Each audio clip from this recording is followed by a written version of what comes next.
لعلکم تذکرون، یہ بہتر ہے آپ کے لیے تاکہ آپ لوگوں کے ذہن میں بات آ جائے. فَإِن لَّمْ تَجِدُوا فِيهَا أَحَدًا، اگر آپ نہیں پاتے گھر کے اندر کسی کو، فَلَا تَدْخُلُوهَا، تو داخل نہ ہو جائیے. اس کا معنی یہ نہیں کسی کا گھر خالی ہے تو آپ کو اجازت کلی مل گئی ہے، نہیں. فَلَا تَدْخُلُوهَا، بھائی وہ کسی اور کا گھر ہے، اگر کوئی نہیں اس میں تو اس کا یہ معنی تو نہیں کہ اجازت آپ نے تب لینی ہے جب کوئی ہو اندر، جب کوئی اندر نہ ہو تو الغار کر دیں.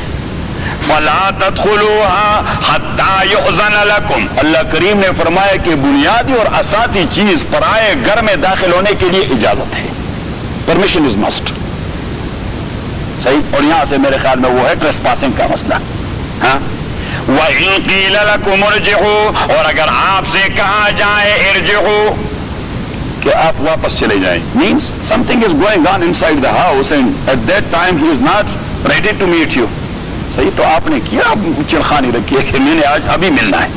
وَإِن قِيلَ لَكُمُ ارْجِعُوا، تو یہاں پہ اللہ کریم نے گھر والوں کے ایکسکیوزز کے حوالے سے ان کو کوئی راستہ دے دیا، کیونکہ بعض اوقات گھر میں کوئی ایسا مسئلہ ہوتا ہے کہ وہ وقت گھر والے کے لیے ملنے کا نہیں ہوتا، اندر جھگڑا شروع ہوتا ہے، بھائی بیوی کے ہاتھ سے پٹائی ہو رہی ہے اور اس وقت تو آپ کو اندر آنے دے. تو وَإِن قِيلَ لَكُمُ ارْجِعُوا، اور اگر آپ سے کہا جائے کہ واپس لوٹ جائیں، فَارْجِعُوا، تو واپس لوٹ جائیں. اور بیوی تو ایسی عجیب شے ہے، صحیح، کہ اگر آپ کہہ بھی دیں کہ خدا کا خوف کرو مہمان آئے، وہ کہتے اس کو بتانا چاہتی ہوں. کیوں چوہدری صاحب؟ ہاں ہاں اچھا، کیونکہ ہم اور آپ تو گزر چکے ہیں.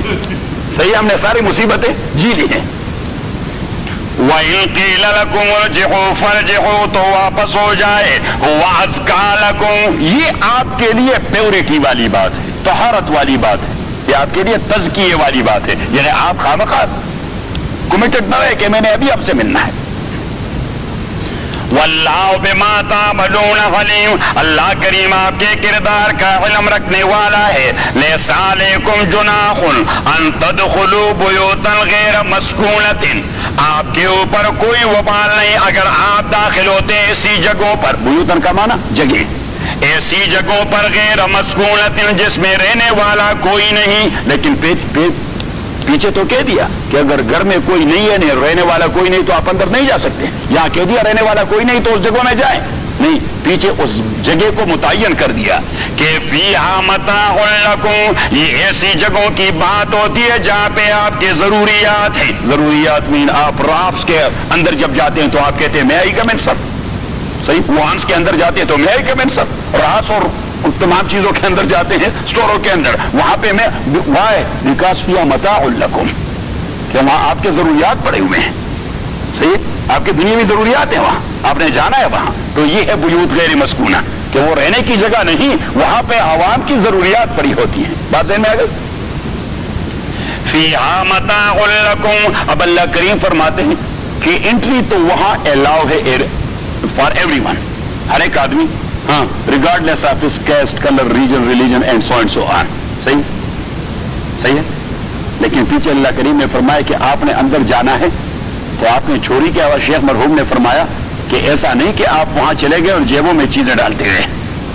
پیچھے فرمایا کہ واللہ یعلم ما تبدون، اللہ کریم جانتے ہیں آپ کا وہ عمل اس جگہ کے اندر جو ظاہر کرتے ہیں، وما تکتمون، اور وہ جو آپ پوشیدہ کرتے رہتے. تو means you should not cheat anyone there، کہ آپ کو پرمیشن، عام پرمیشن ملنے کا تقاضا یہ نہیں کہ آپ چیٹنگ شروع کر دیں یا چوری شروع کر دیں. بات سمجھ میں آ گئی؟ قل للمؤمنین یغضوا من ابصارہم، یہ دوسرا ادب.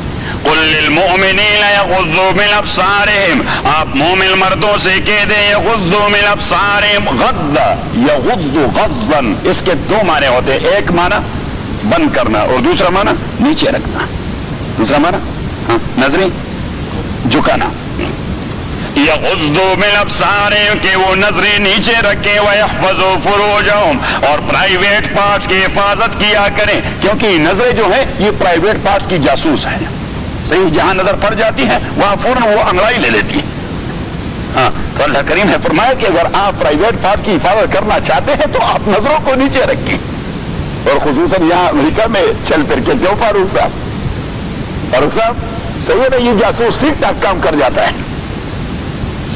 وَيَحْفَظُوا فُرُوجَهُمْ ذَلِكَ أَزْكَىٰ لَهُمْ. اور تبھی تو امام ابو حنیفہ رحمۃ اللہ علیہ سے پوچھا گیا کہ جی اگر رمضان میں کسی عورت پر انٹینشنلی نظر ڈالی جائے تو امام ابو حنیفہ رحمۃ اللہ علیہ نے فرمایا یہ کام تو ویسے بھی حرام ہے, اس سے روزہ مکروہ ہو جاتا ہے, اس سے روزہ مکروہ ہو جاتا ہے. اب شریعت کا مسئلہ ہے کہ آدمی اگر رمضان میں سویا ہوا ہو, رمضان میں سویا ہوا ہو اور اسے احتلام ہو جائے, سیکسول ڈریم, تو روزہ ٹوٹتا ہے اس سے؟ روزہ نہیں ٹوٹتا. لیکن یہاں خاتون کو دیکھ لیا اور آدمی کمزور تھا اور اس کو ڈسچارج ہو گیا تو امام ابو حنیفہ رحمۃ اللہ نے فرمایا روزہ ٹوٹ گیا. روزہ وہ دیکھتا کیوں تھا؟ یہ انٹینشن ہے. قل للمؤمنین یغضوا, یہ آدمی جینیس تھا. قل للمؤمنین یغضوا من ابصارهم ویحفظوا فروجهم ذلک ازکی لہم. یہ پاکیزگی والی بات ہے ان کے لیے. ان اللہ خبیر, اللہ تعالی خبردار ہے, بما یصنعون, اس عمل سے جو وہ کرتے رہتے ہیں. تو سن ایک ہوتا ہے عمل اور ایک ہوتا ہے صنعت. تو صنعت میں ہوتے ٹیکٹکس. تو اللہ کریم فرماتے جو ٹیکٹکس آپ لوگ کرتے رہتے ہیں اس معاملے میں میں سب کو جانتا رہتا ہوں. صحیح, یہاں عمل کی بات نہیں کی. اللہ کریم نے فرمایا جو ٹیکٹکس آپ اپناتے ہیں اس چیزوں میں, کیونکہ اس کے بہت ایکسپرٹ لوگ ہوتے ہیں, ان کے ٹیکٹکس ہوتے ہیں, آپ کو کوئی احساس نہیں ہوتا کہ یہ کوئی غلط نظر ڈال رہا ہے. تو اللہ کریم فرماتے ہیں میں ٹیکٹکس بھی جانتا ہوں. وَقُلْ لِلْمُؤْمِنَاتِ يَغْضُضْنَ مِنْ أَبْصَارِهِنَّ, اور مومن عورتوں سے بھی کہہ دیں کہ وہ اپنی نظروں کو جھکائے رکھیں. وَيَحْفَظْنَ فُرُوجَهُنَّ, اور اپنے پرائیویٹ پارٹس کی حفاظت کرتے رہیں. وَلَا يُبْدِينَ زِينَتَهُنَّ, اور ان کے زینت وہ ظاہر نہ ہو جائیں. وَلَا يُبْدِينَ زِينَتَهُنَّ, اور ان کی زینت, ان کی بیوٹی ظاہر نہ ہو جائے. ہاں, الا ما ظہر منها, مگر وہ جو ظاہر ہو جاتی ہے ضرورتاً او اضطراراً. یہ آپ لکھ کے وہاں ضرورتاً او اضطراراً, ضرورتاً او اضطراراً. اضطرار کا معنی unavoidable circumstances. اب unavoidable circumstances میں کیا ہوگا؟ کچھ بھی نہیں ہوگا, اس کا انٹینشن تو کھولنے کا نہیں. وَلَا يُبْدِينَ زِينَتَهُنَّ إِلَّا مَا ظَهَرَ مِنْهَا, اور وہ کو لینا زینتهن اپنی بیوٹی, إِلَّا مَا ظَهَرَ مِنْهَا, مگر وہ جو کھل جائے ضرورت کے حوالے سے یا اضطرار کے حوالے سے. وَلْيَضْرِبْنَ بِخُمُرِهِنَّ عَلَى جُيُوبِهِنَّ. اب یہاں پہ دو لفظ ہیں, ایک ہوتا ہے خمار اور دوسرا ہے جیب. خمر یہ جمع ہے, پلورل ہے خمار کا, اور جیوب یہ جمع ہے جیب کا. جیب کا معنی ہوتا ہے گریبان, قمیص کا گریبان جو یہاں سے شروع ہو جاتا ہے, قمیص کا گریبان جو یہاں سے شروع ہو جاتا ہے, اس کی گریبان کہتے ہیں, اس کو کیا کہتے ہیں؟ گریبان کہتے ہیں. اور خمار that is a cover which will cover the whole and entire body of the woman concerned from head to toe. سر سے لے کر, اس کو عربی میں کہتے ہیں خمار. یہ لغوی مسئلہ ہے اس کا. تو امین کہ اس کا بیل ایسا ہونا چاہیے جو سر سے لے کر ٹو تک سارے بدن کو کور کر دے. مرضی میں آ گئی. وہ بھی ہے, وہ تو تہذیب کی بات ہے نا, کہ کوئی برقع استعمال کرتا ہے, کوئی چادر استعمال کرتا ہے, مختلف چیزیں ہوتی ہیں. لیکن مینز کہ خمار اس کپڑے کو کہا جائے گا جو سر سے لے کر ٹو تک سارے بدن کو کور کرے. وَلْيَضْرِبْنَ بِخُمُرِهِنَّ عَلَى جُيُوبِهِنَّ وَلَا يُبْدِينَ زِينَتَهُنَّ, اور وہ ظاہر نہ کریں, یعنی ظاہر نہ ہو جائیں ان کی بیوٹی الا لبعولتهن, مگر یہ کہ وہ ظاہر ہو جائے اپنے شوہروں کے سامنے, او آبائهن, یا ان کے آبا کے سامنے, والد کے سامنے, او آبائے بعولتهن, سسر کے سامنے, او ابنائهن, یا ان کے بیٹوں کے سامنے, او ابنائے بعولتهن, یا سٹیپ سنز کے سامنے, او اخوانهن, یا بھائیوں کے سامنے, او بنی اخوانهن, یا بھتیجوں کے سامنے, او بنی اخواتہن, یا پانجوں کے سامنے, او نسائہن, یا پردہ عورتوں کے سامنے. نسائہن, نساء یہ ہے اسم ظاہر, یہ لکھی, یہ ہے اسم ظاہر, اور ہن یہ ہے اسم ضمیر, pronoun, and that pronoun is also for female. اور فیمینن. تو او نسائہن مینز لفظی معنی اس کا ہوگا یا عورتوں کی عورتوں کے لیے. تو عورت کی عورت کون ہوتی ہے؟ وہ کوئی شادیاں کرتی ہے، وہ کوئی لیسبین تھوڑی ہے. صحیح. تو او نسائہن، مفسرین فرماتے ہیں کہ مسلمان عورت کافرہ عورت کے لیے اس طرح اس سے پردہ واجب ہے جس طرح مرد سے واجب ہے. مسلمان عورت کے لیے کافرہ سے اس طرح پردہ واجب ہے جس طرح مرد، اس لیے کہ کافروں میں کوئی تہذیب نہیں ہوتی. اور نسائہن مینز کہ اگر ان کی بیوٹی وہ ظاہر ہو جائے، مینز یہ اور پنڈلیاں، یہ نہیں کہ یہاں سے اوپر نہیں، یہ تو ہے عورت غلیظہ، یہ تو ہے عورت غلیظہ، یعنی یہاں نی سے لے کر نیول تک یہ تو عورت غلیظہ ہے. تو کسی کے سامنے بھی ظاہر کرنا بھی جائز نہیں. اور ذہن آ رہی، یہ باقی حصوں کی بات ہو رہی ہے. جو عام لوگوں سے تو چھپا رکھنا واجب لازم ہے، لیکن اگر باپ بیٹا ہے اور ٹھیک ہے مروت کے خلاف ہے اگر باپ کے سامنے لڑکی کی پنڈلی وہ کھلی ہوئی ہے، نہیں کھولتی. پردے دار خواتین، یا سبحان اللہ، وہ تو شوہر کے سامنے بھی اتنی پردے دار رہتی ہے، اس کی بھی چانس نہیں دیتی. وَلَا يُبْدِينَ زِينَتَهُنَّ إِلَّا أَوْ بَنِي إِخْوَانٍ أَوْ نِسَائِهِنَّ أَوْ مَا مَلَكَتْ أَيْمَانُهُنَّ. ابن عباس نے اس کا ترجمہ کہہ دیا. ملکت ایمانہن تو عام ہے، ملکت ایمانہن یہ عام ہے مرد اور عورت دونوں کے لیے، یا ان کے غلاموں اور کنیزوں کے سامنے. تو ابن عباس رضی اللہ تعالیٰ نے فرمایا لا تغرنکم سورۃ النور، سورۃ النور آپ کو دھوکے میں نہ ڈال دیں غلط تفسیر کرتے ہوئے. غلام کے سامنے اس کی بیوٹی ظاہر ہو جائے تو مسئلہ ہی کچھ اور ہو جائے گا، کیونکہ وہ تو فریکوینٹلی آتا جاتا ہے، اس کے لیے تو کوئی رکاوٹ نہیں. وہ تو پھر وہی کام ہوگا کہ وہ شام تک انڈے شو. صحیح. بس یہ پھر قاری صاحب سے پوچھیں او ما ملکت ایمان اور یہ کیسے پھر لالا کو دے دیں چیوشان کو نشم اللہ تعالیٰ وہ اجلا سے کار بنا کوئی چیوشان کو والا اور تپری دیں. او ما ملکت ایمانہن یا ان کی کنیز اگر گھر میں آ جائے. او التابعین غیر اولی الاربۃ، او التابعین غیر اولی الاربۃ من الرجال، یا ایسے مرد جن کو ان چیزوں کی کوئی تمیز نہیں ہوتی، وہ مینٹلی اور نفسیاتی طور پر اتنے مفلوج ہوتے ہیں کہ ان کے شہوات ہوتے نہیں، ان کے شہوات ہوتے نہیں. ہم انہیں اپنی اصطلاح میں بولا کہتے ہیں. کیا کہتے ہیں؟ بولا. لیکن بولے دو قسم کے ہوتے ہیں. ایک بولا وہ جو بات کو تو نہیں سمجھتا لیکن اس کام کو ٹھیک ٹھاک جانتا ہے، تو وہ نہیں مراد. یہ وہ شخص مراد ہے جس کا نفسیاتی پرابلم یہ ہے کہ ان چیزوں کو جانتا نہیں.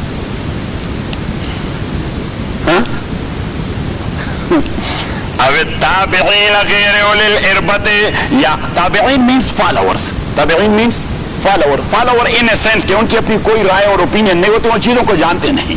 اب التابعین غیر اولی الاربۃ، جو اس قسم کی حاجات نہیں رکھتے خواتین کے حوالے سے، من الرجال مردوں میں سے. اب الطفل الذین، یا وہ بچے لم یظہروا علی عورات النساء، جو ابھی تک نہیں سمجھ چکے یہ پردے والی باتیں، ان کو کوئی سمجھ نہیں آتی. یہاں کے بچوں کی بات نہیں ہو رہی، یہ مشرق کی ہو رہی ہے. یہاں والے تو میرے خیال میں 5 سال میں سب کچھ جانتے رہتے ہیں. صحیح. ٹی وی کی برکت ہے اور تعلیم کی برکت ہے، ہم سے زیادہ جانتے ہیں. وَلَا يَضْرِبْنَ بِأَرْجُلِهِنَّ لِيُعْلَمَ مَا يُخْفِينَ مِنْ زِينَتِهِنَّ وَلَا يَضْرِبْنَ بِأَرْجُلِهِنَّ. اور جب وہ چلتی پھرتی رہیں، تو اس زمانے میں رواج یہ تھا، ہمارے ہاں ایک قسم کے چاندی کے بنے ہوئے ہوتے، ہم پازیب کہتے تھے. پتہ نہیں آپ کے ہاں تھے کہ نہیں؟ پازیب. تو اس میں کوئی گھنگرو لگے ہوتے تھے، وہ شان شان کرتے تھے. صحیح. چانجرا، ہاں یہی چانجرا. تو اللہ کریم نے فرمایا کہ چانجرا پہنے نہیں، یا اگر چانجرا پہنا ہے تو ایسے انداز سے قدم رکھے کہ اس سے آواز نہ نکلے. ہاں ہاں چھن، یہ ہے رومانٹک اصطلاح. صحیح. جھنکار کہتے ہیں اسے. وَلَا يَضْرِبْنَ بِأَرْجُلِهِنَّ، اور وہ نہ مارے اپنے پاؤں کو زور سے. لِيُعْلَمَ مَا يُخْفِينَ مِنْ زِينَتِهِنَّ، کہ محسوس ہو جائے وہ جو چھپے ہوئے ہیں مِنْ زِينَتِهِنَّ ان کے جیولری سے. وَتُوبُوا إِلَى اللَّهِ جَمِيعًا، اور آپ رجوع کریں اللہ کے جانب سب کے سب. أَيُّهَا الْمُؤْمِنُونَ، اللہ کریم نے یہاں لفظ توبو کہہ دیا کہ وہ توبو، کیونکہ ان چیزوں کو چھوڑنا بڑا مشکل ہے. اور جب اللہ کریم نے توبہ کہہ دیا تو اللہ کریم نے فرمایا کہ آپ اس کو کیئرلیس انداز سے اپنائیں گے، لیکن یہ ہے گناہ کبیرہ. یہ کیا ہے؟ گناہ کبیرہ. کیونکہ توبہ جو ہوتا ہے وہ گناہ کبیرہ سے ہوتا ہے, صغیرہ سے توبہ نہیں ہوتا. صغیرہ سے نہیں ہوتا. توبہ کس چیز سے ہوتا ہے؟ کبیرہ سے. تو اللہ کریم فرماتے ہیں کہ آپ اسے لائٹ لیں گے لیکن یہ گناہ کبیرہ ہے ساری چیزیں. تو فرمائے وَتُوبُوا, آپ توبہ کریں ان چیزوں سے. وَتُوبُوا إِلَى اللَّهِ جَمِيعًا, اور توبہ کریں یعنی رجوع کریں اللہ کے جانب سب کے سب. أَيُّهَا الْمُؤْمِنُونَ لَعَلَّكُمْ تُفْلِحُونَ, تاکہ آپ کامیابی حاصل کریں. تو اٹ مینس کہ اگر یہ کرو گے تو ناکام رہو گے, یہ کرو گے تو ناکام رہو گے, یہ احکام اپناؤ گے تو کامیاب ہو جاؤ گے. چوتھا حکم وَأَنكِحُوا الْأَيَامَ مِنكُمْ, اور آپ نکاح کا انتظام کریں. الْأَيَامَ مِنكُمْ, ایامہ مینز غیر شادی شدہ کے. وَأَنكِحُوا, اور آپ شادی کا انتظام کر دیں. الْأَيَامَ, غیر شادی شدہ لوگوں کا. مِنكُمْ, آپ میں سے. وَالصَّالِحِينَ مِنْ عِبَادِكُمْ, اور آپ کے غلاموں اور کنیزوں میں جو صالحین ہیں ان کے شادی کا بھی انتظام کریں. کیونکہ وہ غلام ہوئے تو ان کے ڈیمانڈز تو ختم نہیں ہوئے, ریکوائرمنٹس تو وہی ہیں جو آپ کے ہیں. والصالحین من عبادکم و امائکم یکونوا فقراء, اگر وہ غریب ہیں یغنیہم اللہ من فضل, تو اللہ کریم اپنی مہربانی سے انہیں غنی کر دے گا. واللہ واسع علیم, اللہ تعالیٰ وسعت پیدا کرنے والا اور جاننے والا ہے. اب اللہ کریم نے فرمایا کہ ایسا نہیں کہ میرا حکم دے دیا کہ نکاح کر دے تو آپ سرکمسٹانسز کو دیکھے بغیر بس نکاحوں پہ یلغار کریں. نہیں, پیچھے فرمایا کچھ اپنے فائنانشل پوزیشن کو بھی دیکھا کریں کہ نکاح کریں تو اس کا معنی یہ ہے کہ اس کے مبادی آپ نے انتظام کرنے ہیں. حضور علیہ السلام نے تشریح کر دی کہ من استطاع منکم الباء, جو آپ لوگوں میں سے گھر بسانے کی بساط رکھتا ہو فلیتزوج, تو وہ نکاح کر دے. ومن لم یستطع فعلیہ بالصوم, جو نہیں رکھتا تو وہ شہوت کنٹرول کرنے کے لیے روزے رکھا کریں. تو یہاں وہی حکم کہ ولیستعفف الذین, اور عفاف کریں. عفاف کا معنی ترک نکاح, عفاف کا معنی ترک نکاح کے نکاح نہ کریں. وَلْيَسْتَعْفِفِ الَّذِينَ, اور عفاف کریں وہ لوگ لا یجدون نکاحا, جو بساط نہیں رکھتے نکاح کرنے کا. حَتَّى يُغْنِيَهُمُ اللَّهُ مِنْ فَضْلِهِ, تاکہ غنی بنا دے اللہ ان کو من فضل اپنی مہربانی سے.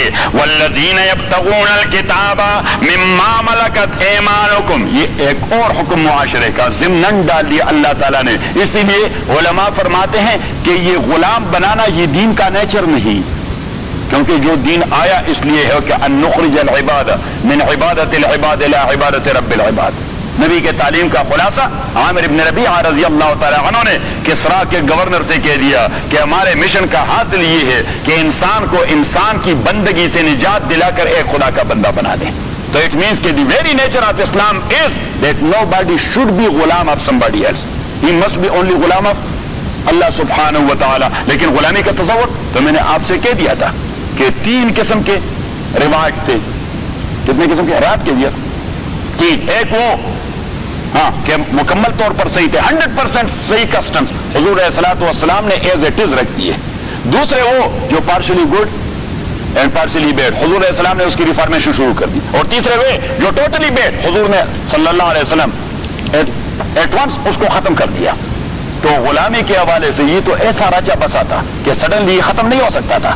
تو حضور علیہ الصلوۃ والسلام نے اس کی اصلاح کروانی شروع کر دی, اس کی اصلاح کروانی شروع کر دی. اور دوسری بات یہ ہے کہ یہ غلامی اور کنیز کا جو مسئلہ ہوتا ہے یہ تو اصل میں ریٹالیشن تھا. کیا تھا؟ ریٹالیشن تھا, کیونکہ کفار جو مسلمانوں کو پکڑتے کیا کرواتے, بس یہی بھی گار لے رہے تھے, خریدتے فروخت کرتے سب کچھ کرتے. شریعت نے بھی حکم دے دیا کہ the custom should be that one, لیکن اب شریعت نے اس کی اصلاح کروا دی. تو ایک اصلاح from the very beginning کہ that was not a must in Sharia, کہ بھائی جو بھی پکڑے گئے غلام بنائے یا کنیز بنائے. حضور علیہ الصلوۃ والسلام وہاں صحابہ کے مشورے سے یا اپنے حکم سے کئی سارے شقوق اپنا لیتے. کبھی کبھار وہ کہہ لیتے کہ چلو ساروں کو آزاد کر دیا, جتنے سارے کیپٹیوز ہوتے جنگی قیدی ان ساروں کو بڑا زور سے آزاد کر دیتے. ایک دوسرا, حضور علیہ الصلوۃ والسلام جنگی قیدیوں کے بدلے ان کا تبادلہ کرواتے کہ ہمارے ہم کو دے دیں, ہم اپنے آپ کو دے دیں گے. تیسرا, حضور علیہ الصلوۃ والسلام ان میں ماہرین کی ذمہ داری لگا دیتے کہ آپ کمپیوٹر انجینئر ہیں, آپ 10 آدمیوں کو کمپیوٹر سکھائیں پھر آپ کو چھٹکارا مل جائے گا. آج کے دور میں کمپیوٹر کی بات کریں گے, جو بھی ان کی اسکل تھی اس زمانے کی, صحیح. تو اس طریقے سے رہا کروا رہے تھے. چوتھے، حضور علیہ الصلوۃ والسلام کبھی جنگی قیدیوں کے حوالے سے مال مانگتے کہ بھائی پر ہیڈ آپ لوگوں نے اتنا ادا کرنا ہے تو ہم چھوڑ دیں گے، پر ہیڈ آپ اتنا دیں گے تو ہم چھوڑ دیں گے. چھٹا، آپ صلی اللہ علیہ وسلم غلام اور کنیز بنا دیتے. تو یہ 6 شقوق میں ایک شق تھا، 6 شقوق میں ایک شق تھا. اور حضور علیہ السلام سرکمسٹانسز کو دیکھتے تھے کہ اس وقت کون سا شق اپلائی کرنا، کیونکہ سرکمسٹانسز پہ ڈیپینڈ کرتا ہے کہ بھائی چھوڑنا، یہ لوگ چھوڑے جائیں، یہ واپس ہمارے اوپر چھڑ دوڑیں گے. صحیح، چھوڑنے والے توڑے ہیں. تو حضور علیہ الصلوۃ والسلام احوال کی مناسبت سے قوم کے ظروف کو دیکھتے ہوئے آپ صلی اللہ علیہ وسلم فیصلہ فرماتے. اور جب آپ صلی اللہ علیہ وسلم تقسیم کروانا شروع کر دیتے تو صحابہ کرام سے کہہ رہے تھے کہ ابھی آپ کے ہو گئے، آپ ماں جانے اور آپ کا کام جانے. آپ غلام رکھتے ہیں یا آزاد کرتے ہیں؟ غلام رکھتے ہیں یا آزاد کرتے ہیں؟ کبھی قیدیوں کو آپ صلی اللہ علیہ وسلم تقسیم کر دیتے تاکہ وہ فیصلہ کر جائے، تاکہ وہ فیصلہ کر جائے.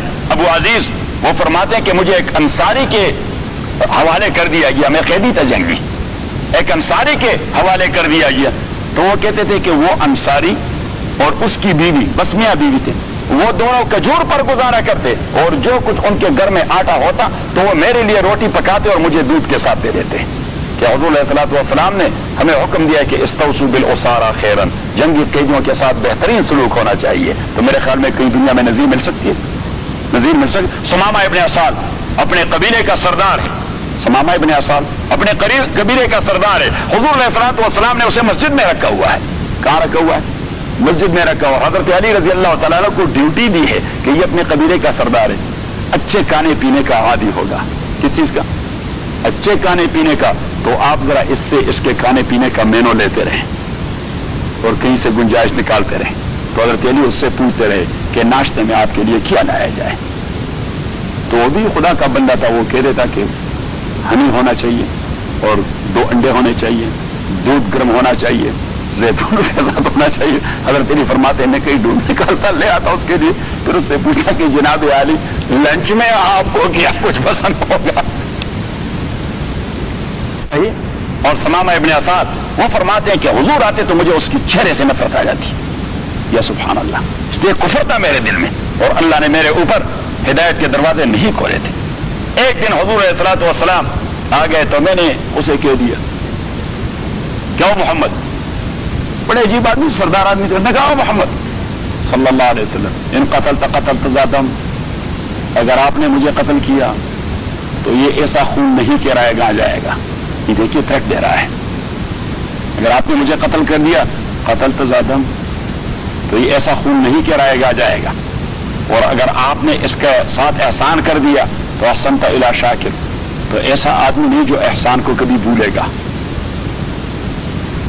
دونوں پہلو واضح کر دیے. حضور علیہ الصلوۃ والسلام ہلکی سی تبسم کر کے مصلی پر پہنچ جاتے، اللہ اکبر، نماز پڑھاتے. پھر جب آ جاتے کہہ رہے تھے کہ ثمامہ وماذا ترى، کیا رائے آپ کی؟ تو وہ پھر اپنے الفاظ دہراتا ان قتلت ذاتم وان احسنت الی شاکر.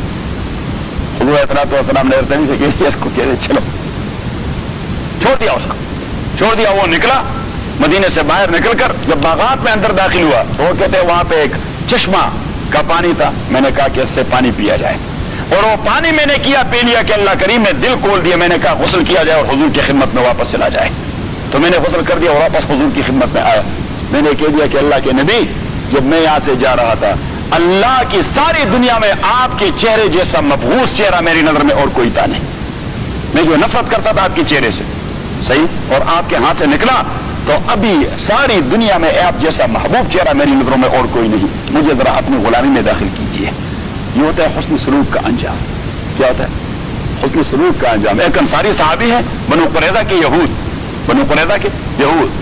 رات بات گئی تھی، سعد بن معاذ نے جو فیصلہ کر دیا، جب ان کو گرفتار کر کے لایا گیا تو ان میں ایک تھے جس نے اوس اور خزرج کے زمانے میں جھگڑے میں خزرج کے ایک صحابی کو پناہ دی تھی اپنے گھر میں، اور وہ وہاں بیٹھے تھے، وہاں بیٹھے. تو حضور علیہ الصلوۃ والسلام نے اس یہودی کو ہاتھ سے پکڑا اور اس کے حوالے کر دیا کہ یہ تو آپ کے ہاں آپ جو کچھ اس سے کرنا چاہتے ہیں. دیکھیے حضور علیہ الصلوۃ والسلام کہتے معاملہ فہم آدمی تھے کہ اس آدمی کے ساتھ احسان کیا تھا، یہ احسان کا بدلہ چکا ہے، صحیح. تو اس نے اس کو آزاد کر دیا. حضور علیہ الصلوۃ والسلام نے فرمایا میں نے بھی آپ کو اس لیے دیا تھا کہ آپ کے ساتھ احسان کیا تھا، آپ احسان کرے تاکہ اس کا بدلہ ختم ہو جائے، آپ کو پناہ دی تھی، اس کو رہا کروا دیں. دوسرا آدمی انہی میں تھا، وہ بنو قریظہ کو منع کرتا رہا کہ یہ غدر اچھی بات نہیں، یہ آپ کیوں خیانت کر رہے ہیں، اہل مکہ کا ساتھ دے رہے ہیں، مشرکین کا ساتھ دے رہے ہیں. ٹھیک ہے، ہم اس کے دین کو نہیں مانتے لیکن ہم نے اس کے ساتھ معاہدہ کیا ہے. اور وہ حضور کو پتہ لگ گیا تھا تو حضور علیہ الصلوۃ والسلام جیسے ہی وہ گرفتار کر کے لائے گئے تو اسے کہہ دیا کہ آپ محفوظ ہیں، مدینہ میں رہنا چاہتے ہیں بالکل احترام سے، کہیں جانا چاہتے ہیں ہمیں کہہ دیں ہم آپ کو پہنچائیں. وہ آدمی پھر بعد میں ایمان لے آیا. تو یہ وہ ہوتا ہے حسن سلوک، قیدیوں کے ساتھ حسن سلوک. پھر جن کو غلام اور کنیز بنایا جاتا تو شریعت اسلامیہ کے احکام کیا تھے، فرمایا کہ ومن اعتق رقبۃ کانت له عتق رقبۃ من النار، جس نے اپنے غلام یا کنیز کو آزاد کر دیا اللہ کریم اس کے گردن کو جہنم کی آگ سے آزاد کرے گا.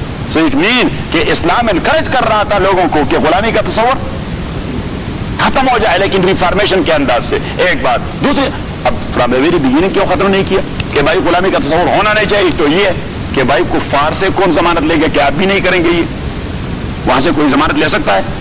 نہیں ہے. تو ایز اٹ از اسے باقی تو رکھا، باقی تو ڈیپینڈ اپان سرکمسٹانسز، کیونکہ you must keep in view all these things which happened during the lifetime of رسول اللہ صلی اللہ علیہ وسلم. پھر رسول اللہ علیہ الصلوۃ والسلام نے حکم دیا کہ یہ غلام اور کنیز آپ کا فیملی ممبر ہے. He is not only Ghulam and کنیز. یہ دیکھیے شریعت اسلامیہ میں آدمی باؤنڈ ہے کہ اپنے نابالغ بچوں کا صدقہ فطر یعنی فدیہ ادا کرے. باؤنڈ ہے کہ نہیں؟ ذرا زور سے. باؤنڈ ہے کہ اپنے آدمی باؤنڈ نہیں کہ اپنے ماں باپ کا بھی ادا کر دیں یا اپنے بالغ بچوں کا بھی ادا کر دیں، حالانکہ فیملی میں ایک ساتھ رہتے ہیں. وہ بالغ بھائی اپنا خود ادا کریں، ماں باپ خود ادا کریں. آدمی یہ بھی باؤنڈ ہے کہ اپنی بیوی کا صدقۃ الفطر ادا کریں. لیکن شریعت اسلامیہ نے کہی جو غلام اور کنیز ہے مالک is bound to pay his صدقۃ الفطر. تو اٹ مین کہ ان سچ لائک سرکمسٹانسز شریعت اسلامیہ نے غلام اور کنیز کا استحقاق بیوی سے بھی زیادہ قرار دیا ہے کہ اس کا صدقۃ الفطر. اور حضور نے فرمایا اطعموا مما تاکلون والبسوا مما تلبسون، انہیں وہ پہناؤ جو خود پہنتے ہو اور انہیں وہ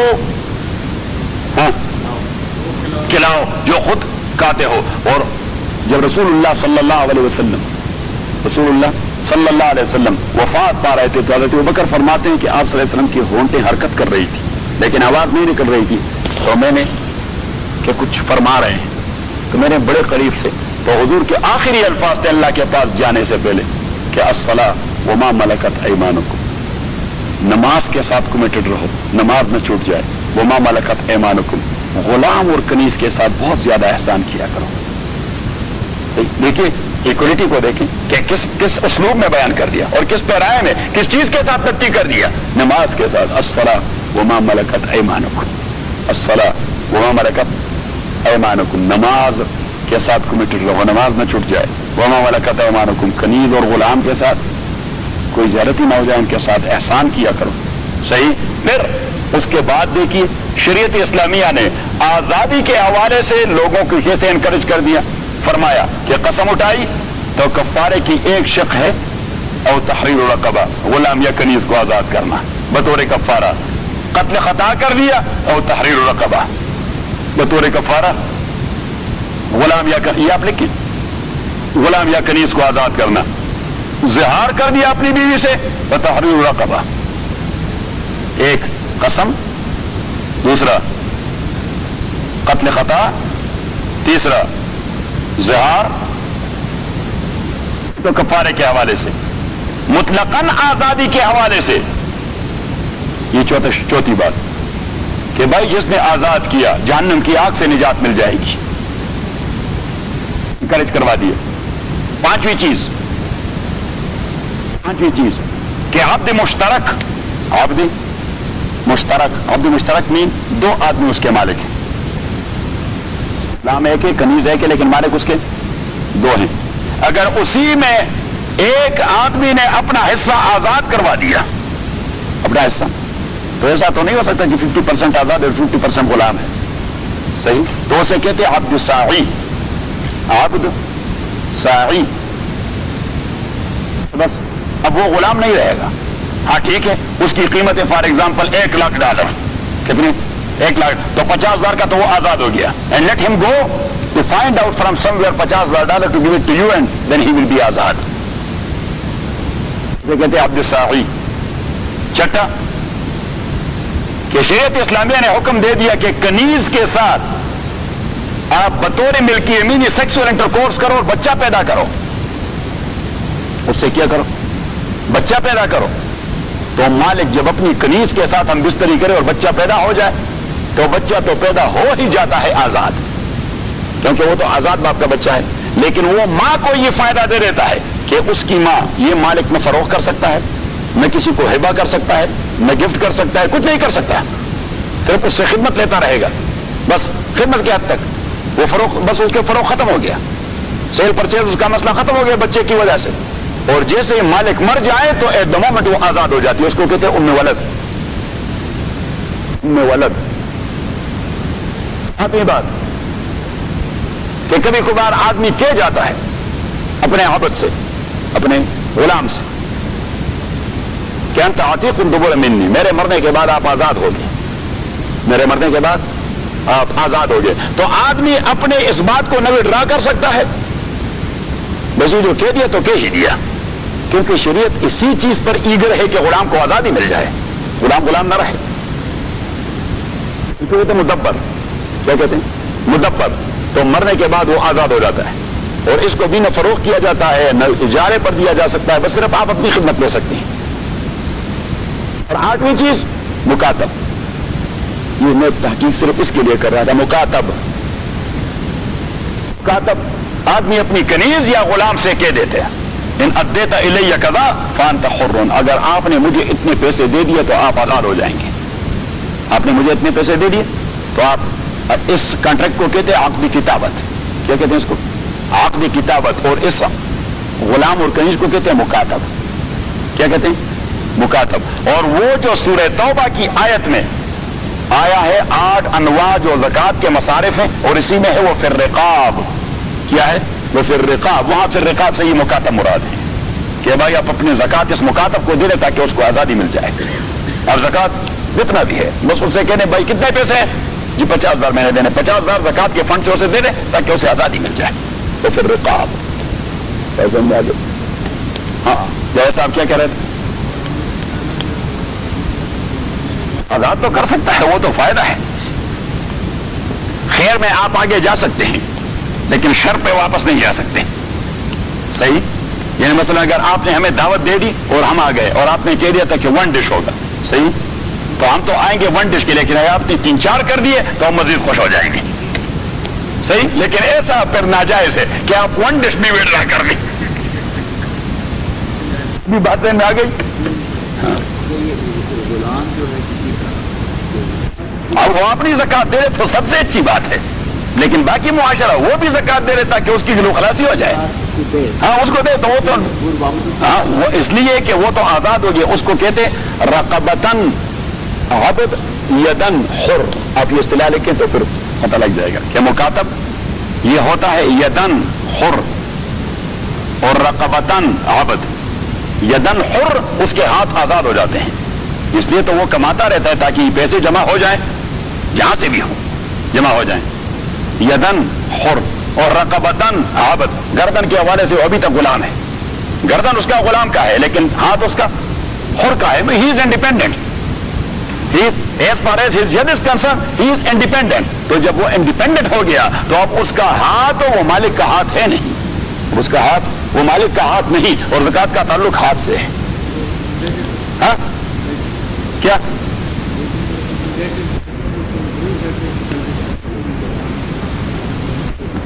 نہیں اب جو ہے غلام، آپ ایسا نہیں کہہ سکتے کہ غلام نہیں رہا. اس لیے تو میں نے کہہ دیا کہ اس کا ہاتھ آزاد ہے لیکن گردن اس کا ابھی تک غلام ہے. صحیح؟ تو اس میں یہ ہے کہ اگر وہ خود معذوری ظاہر کر دے اور اپنے مالک سے کہہ دے کہ میں نہیں کر سکتا، so once again he will become عبد، once again he will become غلام. انڈرسٹینڈ؟ سو اس لیے آپ کا لفظ صحیح اپلائی نہیں ہوگا، یہ تصور پھر غلط ہو جائے گا کہ اگر ہم کہیں کہ غلام نہیں رہا پھر تو یہ کیس واپس نہیں جا سکتا. بازی میں آ گئی؟ مودی کی بات کر رہے ہیں، وہ اپنی فیلڈ کی بات کر رہا ہے. نہیں آزاد تو وہ اسی وقت سے آزاد ہے، اس لیے وہ اپنے لیے کماتا رہتا ہے. یہ دن خور کا اصطلاح جو ہم نے یعنی جس وقت سے اس نے بات کی اسی وقت سے وہ آزاد ہوا. آزاد ان سینس کہ وہ کماتا ہے کس لیے؟ اپنے لیے. جب تک آزاد نہیں تھا وہ کماتا تھا کس کے لیے؟ اپنے مالک کے لیے. وہ آزاد تو ہو گیا تو جتنا جتنا وہ کماتا رہے گا وہ دیتا رہے گا. والذین یبتغون الکتاب، اور وہ غلام اور کنیز، یبتغون الکتاب جو طلب کرتے ہیں، الکتاب عقد مکاتبت. اگر یہ ساری تقریر میں نہ کرتا تو آپ کہتے ہیں کہ یہ کیا کتاب لینا چاہتے ہیں؟ کوئی پیغمبر بننا چاہتے ہیں کہ ہمیں کتاب دے دیں؟ والذین یبتغون الکتاب جو عقد مکاتبت کرنا چاہتے ہیں، مما ملکت ایمانکم آپ کے غلاموں اور کنیزوں میں سے، فکاتبوہم تو انہیں مکاتب بنا دے. کب؟ ان علمتم فیہم خیرا، وہ آپ پہ تو امپوز نہیں کر سکتا اگر آپ سیٹسفائیڈ ہیں. ان علمتم، ایسا نہیں کہ آپ نے آزاد کر دیا ہو، وہ چلا گیا پھر ہاتھ ہی نہیں آ رہا. ان علمتم فیہم خیرا، اگر آپ محسوس کرتے ہیں اسی میں خیر. وآتوہم من مال اللہ الذی آتاکم، صرف سورہ توبہ والی آیت نہیں، یا اللہ کریم نے ایکسپریسلی کہہ دیا. وآتوہم، اور المکاتبوں کو دے دے، من مال اللہ اللہ کے مال میں سے، الذی وہ مال جو اللہ نے آپ کو دے دیا ہے. تو مال تو اللہ نے دے دیا، اس میں اللہ کا حصہ ہے 2.5%. تو اللہ کریم نے فرمایا وہ میرا حصہ اس کو دے دیں. اللہ کریم نے فرمایا وہ میرا حصہ. تو اٹ مینس کہ Allah is eager to release these people from غلامی. وآتوا من مال اللہ الذی آتاکم ولا تکرہوا فتیاتکم علی البغاء. اور کچھ لوگ ایسے تھے، عرب میں گندا رواج تھا کہ اپنے کنیزوں سے وہ یہ پیشہ کرواتے تھے. اپنے کنیزوں سے، کچھ دیوس قسم کے لوگ تھے، اپنے کنیزوں سے کیا کرواتے تھے؟ پیشہ تو جانتے ہیں نا، وہ شاہی مسجد کے قریب بازار ہے، شاہی محلہ کہتے ہیں. تو یہ عجیب عذاب ہے کہ یار وہ شورش نے کتاب لکھی ہے، آپ نے پڑھا، اس بازار میں اس نے بہترین کتاب لکھی ہے. تو اس نے کہا کہ ایک جانب سے شاہی مسجد کی مینارے سے اللہ اکبر کی آذان آتی ہے، اور دوسری جانب یہ شاہی مسجد ہی کے آغوش میں لوگ گناہ میں ملوث رہتے ہیں. انا للہ، پتہ نہیں اب بھی ہے کہ نہیں ہے، مجھے پتہ نہیں. ہاں کیا کیا ولا ولا تکرہوا فتح ولا تکرہوا. اللہ رحم فرمائے، ایک بار وہاں پہ مینار پاکستان میں ایک بہت بڑی سیرت کانفرنس تھی، بہت بڑی سیرت کانفرنس تھی. اور صبح سے یعنی ہم رات پہنچے وہ یہ مینار پاکستان والے اسٹیڈیم میں، صحیح. تو وہاں سے وہ چلے گئے شاہی مسجد میں نماز پڑھنے، صبح کی نماز پڑھنے. صبح کی نماز پڑھی اور پھر نکل گئے کہیں چائے پانی پی لیں. اور بدقسمتی سے ہم اسی بازار میں گھس گئے، ہمیں تو معلوم ہی نہیں تھا. اچھا، تو وہاں کا جو ماحول دیکھا تو میں نے فوراً فیل کیا، اور میرے ساتھ دو مولوی اور بھی تھے. میں نے کہا بھائی کہیں ایگزٹ لیتے ہیں، کوئی دیکھے وہ کہیں گے مولوی یہاں کیا کرتے. ہم ادھر کرنے گئے تھے تاکہ اس پر رد کیا جائے.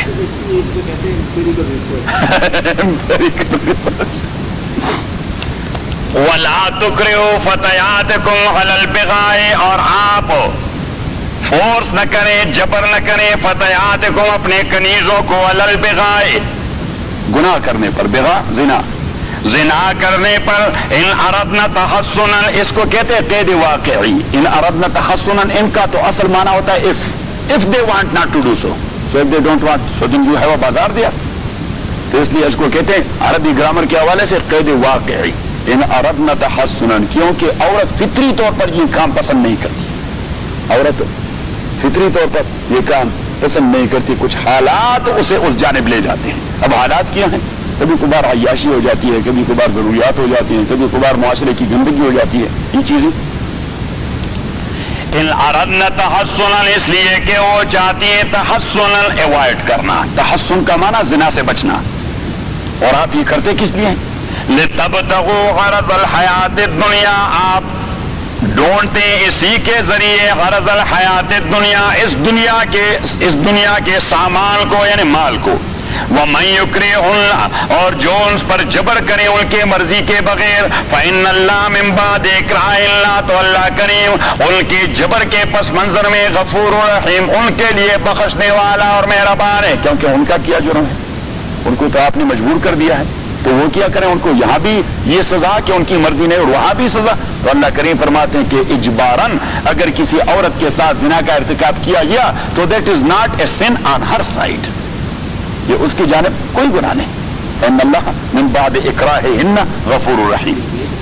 ہاں ریپ کی بات ہو رہی. فإن اللہ من بعد اکراہہن غفور رحیم. تو اگر خاتون کو بغیر اس کی مرضی کے ریپ کیا گیا تو what will be the consequences? You would never be punished in a court of law and never be punished by Allah subhanahu wa ta'ala. کیونکہ وہ تو اور یہ ہمارے جو پرائم منسٹر صاحب تھے، اللہ اس کا بھلا کر دے کہیں ریپ کا کیس ہو جاتا، یہ ٹی وی کا ایک ڈرام اپنے ساتھ لے جاتا اور کہ تیرے خاندان کو تسلی دینے کے لیے پہنچ گئے. وہ خاتون اس طرح چپ رہی ہے اور یہ ٹی وی پر دکھا رہے ہیں. میں نے کہا یہ کیا خباثت ہے، گندگی ہے. وَلَقَدْ أَنزَلْنَا إِلَيْكُمْ آيَاتٍ مُبَيِّنَاتٍ. وَلَقَدْ یہ دیکھیے صحابہ کرام اس مسئلے میں اتنے محتاط تھے کہ صحابہ کے زمانے میں 4 واقعات ایسے ہوئے. کتنے واقعات؟ 4 واقعات. کسی خاتون کا پتہ نہیں لگتا خاتون کا نام کیا تھا، کسی خاتون کا پتہ نہیں لگتا کہ خاتون کا نام کیا تھا، بس وہ کہتے ہیں امراتن، ایک خاتون تھی. کیونکہ پردے کی بات ہوتی ہے.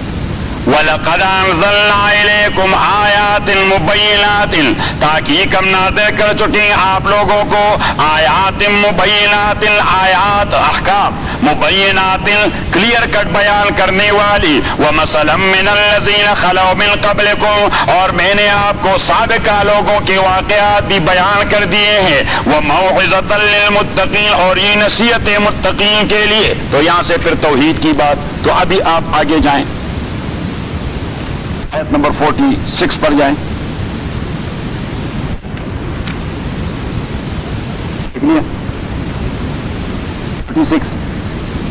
لَقَدْ أَنزَلْنَا آيَاتٍ مُبَيِّنَاتٍ. بالکل وہی الفاظ جو 34 کے پہلے الفاظ تھے.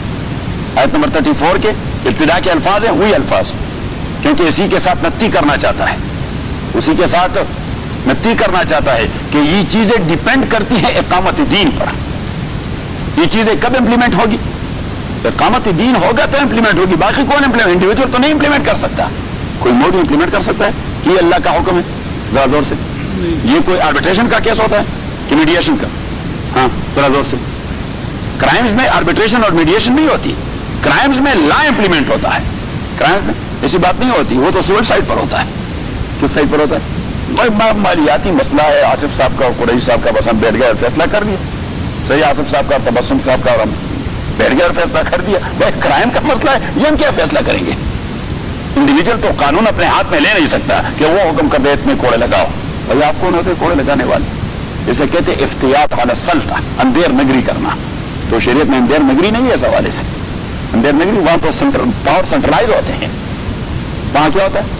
پاور سینٹرلائز ہوتی ہے، ایک اتھارٹی ہوتی ہے، اسے کہتے ہیں اسٹیٹ. بس ہاں. تو چونکہ ان سارے معاملات کا تعلق اقامت دین سے ہے تو فوراً آیت نمبر 46 میں اقامت دین کا مسئلہ کہ لَقَدْ أَنزَلْنَا آيَاتٍ مُبَيِّنَاتٍ وَاللَّهُ يَهْدِي مَن يَشَاءُ إِلَىٰ صِرَاطٍ مُّسْتَقِيمٍ. لَقَدْ أَنزَلْنَا آيَاتٍ مُبَيِّنَاتٍ الْأَحْكَامُ کلیئر کٹ بیان کرنے والی. وَاللَّهُ يَهْدِي مَن يَشَاءُ. اللہ کریم ہدایت کرتا ہے جس کو وہ چاہے. إِلَىٰ صِرَاطٍ مُّسْتَقِيمٍ. وَيَقُولُونَ. اور لوگ تو کہتے ہیں